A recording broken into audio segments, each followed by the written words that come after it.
अच्छा, आगे बढ़ते हैं और एक बार रेलवे स्टॉक्स लेकर आई गई स्क्रीन पर। सुबह से हम चर्चा कर रहे हैं इस पर्टिकुलर न्यूज़ की और स्टॉक्स में अच्छी खासी मोमेंटम भी है। देखिए 4% आरबीएनएल अप, इरकॉन 4.5% की तेजी के साथ कर रहा है कारोबार। दरअसल रेलवे सेक्टर में बड़े कंसोलिडेशन की जो है तैयारी चल रही है। सूत्रों के मुताबिक आरबीएनएल और इरकॉन का जो मर्जर है वो हो सकता है। और ज़्यादा डिटेल के लिए हमारे साथ हैं लक्ष्मण रॉय जी। लक्ष्मण जी, गुड आफ्टरनून। बताइए, खबर बताई थी आपने सुबह, एक बार फिर से रिविजिट करते हैं।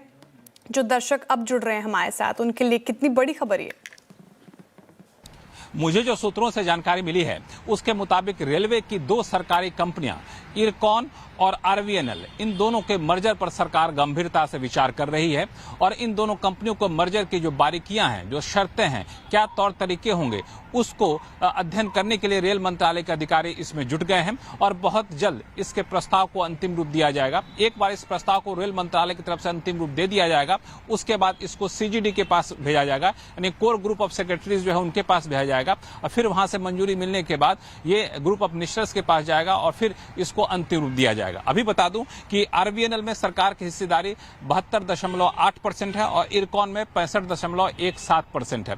इन दोनों कंपनियां लगभग एक ही तरह का काम करती हैं, रेलवे इंफ्रास्ट्रक्चर से जुड़े हुए काम करती हैं, इंफ्रास्ट्रक्चर से जुड़े हुए काम करती हैं। और सरकार का मकसद ये है कि जब इन दोनों कंपनियों का मर्जर कर दिया जाएगा तो ये दोनों कंपनियां मिलकर के एक बड़ी कंपनी बन जाएगी। इसका फायदा ये होगा कि जब भी कोई बड़ा इंफ्रास्ट्रक्चर प्रोजेक्ट होगा, जब भी कोई बड़ा रेलवे का प्रोजेक्ट होगा, चाहे भारत में हो या फिर विदेशों में हो, ऐसे प्रोजेक्ट के लिए मिलकर के जो कंपनी बनेगी वो टेंडर करने के लिए, बोली लगाने में ज्यादा सक्षम होगी, उन प्रोजेक्ट को पूरा करने में ज्यादा सक्षम होगी। और कंपनियों में अभी जो ओवरलैप होता है, एक ही तरह का दोनों कंपनियां जो काम कर रही होती हैं, आपस में जो कंपटीशन होता है, जबकि दोनों का मालिकाना हक सरकार के पास है, तो वो कंपटीशन खत्म होगा और मिल करके एक ज्यादा प्रोजेक्ट, ज्यादा कारोबार फैला सकेंगे। इसी मकसद से इस मर्जर की प्रक्रिया की शुरुआत की गई है।